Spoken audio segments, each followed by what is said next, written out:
Somali city councilman in Lewiston, Maine, Iman Osman, has just been forced to resign after he was indicted on 2 felony counts for allegedly stealing firearms. And it gets even crazier. Osman, again, who's from Somalia, was already facing scrutiny for claiming to live at an address that was condemned and connected to a federal drug raid where agents seized 24 pounds of methamphetamine and cocaine and fentanyl and firearms. And when the city clerk asked him to verify his address, his lawyer said he couldn't disclose it because his life was in danger. He was getting death threats.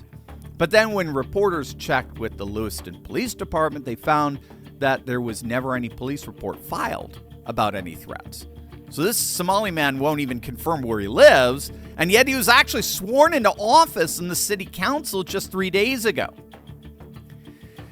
Well, what we're seeing here, honestly, in Minneapolis and in Maine, is a pattern of behavior that's been diagnosed by none other than the New York Times, and from none other than a Somali-born professor.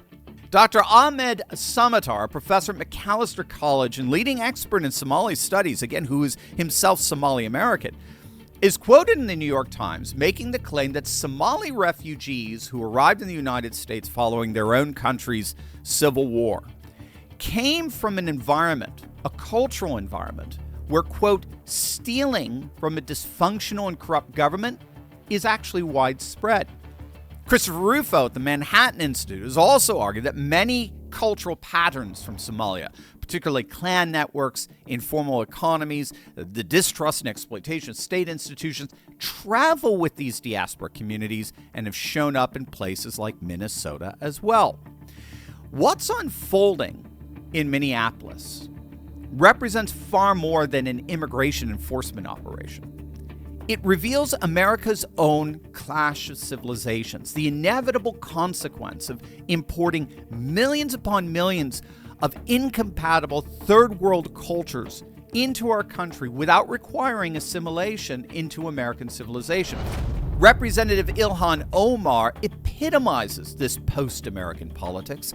Rather than defending the ICE agent who fired in self-defense after Renee Good accelerated her vehicle toward him, she went full tribalist.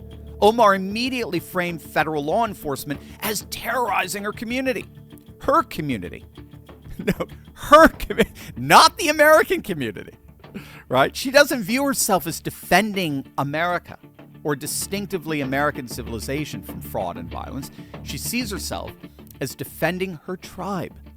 She's defending a Somali enclave against American intrusion.